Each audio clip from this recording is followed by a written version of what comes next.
उसके बाद डॉक्टर बोलता है कि आपको नागपुर में इलाज कराना पड़ेगा, आपके बच्चे की किडनी खराब हो चुकी है।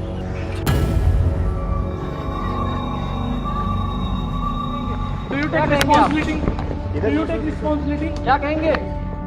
4-5 दिन जब तक उसको वाटर डायलिसिस चला तब तक उसने बातें की और उसके शब्द बस यही थे कि पापा अब घर ले चलो। उससे सहन नहीं हो रहा था। ये हमारी तकलीफ हम जानते हैं सर कि हमारे साथ क्या बीती रही।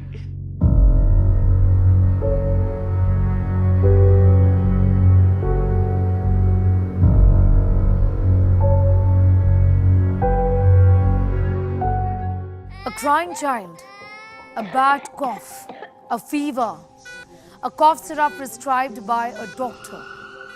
The health of the child worsens. The child is unable to pass urine. His kidney failure, and then there is death. That is how a cough syrup took the lives of 24 children in India in the last 2 weeks. It is hailed as the pharmacy to the world, but it carries the blot of also being the hub of manufacturing medicines that have killed children at home in India and outside. 24 children have died in the horrific Cold-Riff cough syrup tragedy, the youngest victim being just 8 months old.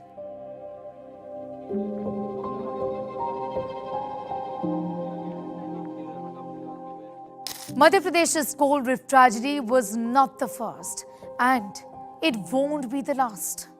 In 2019 and 2020, the same time as COVID struck us, Jammu and Kashmir saw manslaughter of 12 children. The reason? Adulterated cough syrup, manufactured by Digital Vision. A look at the website of the company in question shows that it is ISO and GMP certified, which means it has good manufacturing practices. A claim that is no less than a slap on the face of the parents of young children who died in Udhampur in Jammu and Kashmir in this man-made tragedy.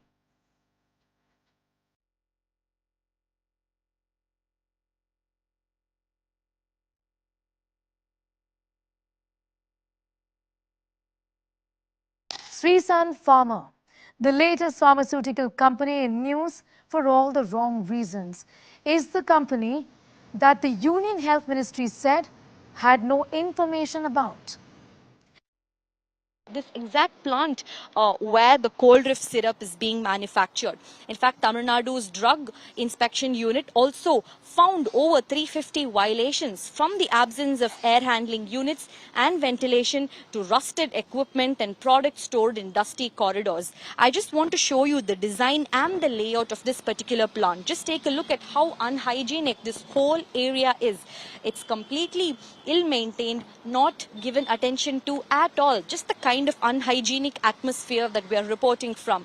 In fact, as I report, I can actually feel and smell the stench that's emanating out of this place. Over here to store chemicals, where it's very clearly written that this container should be placed in a clean, cold place away from direct sunlight. And yet, this container is placed directly under the sun. It is online presence which is far from inspiring. Its offline presence sends a chill down our spines. So horrific are the conditions in which these medicines are manufactured. The drug manufacturing company has not one, but over 300 violations. The question here, how is it possible that it went unnoticed? We only woke up after the manslaughter, and that is the reality. It is essential to go back and have interstate commerce regulated with joint licensing by state and center, number one.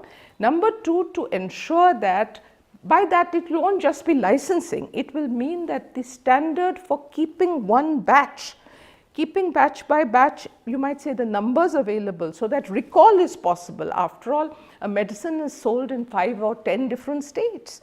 How can you be policing 5 and 10 different states if you don't have documentation? I would have recommended pass an ordinance. Nothing is more important than the lives of defenseless citizens and children. And an ordinance to bring interstate commerce and bringing drugs which are going in interstate commerce under joint licensing and joint regulation, and it's possible. India has such a high reputation, particularly its generics, and are depended upon by the best hospitals, the best institutions in the world. But that is because auditing is done separately and independently by those countries. Here, nothing of this kind happens. It just, yes, there will be for export, there will be a little check if the importing country insists on it.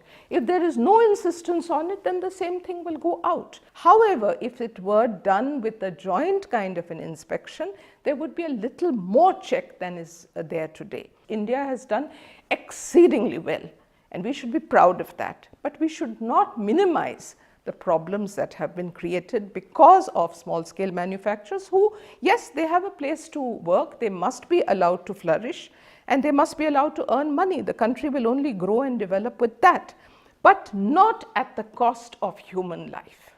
It is constitutionally possible. The time is now.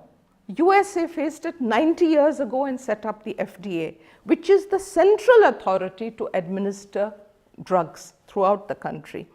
We do not have that central authority. Food has that authority.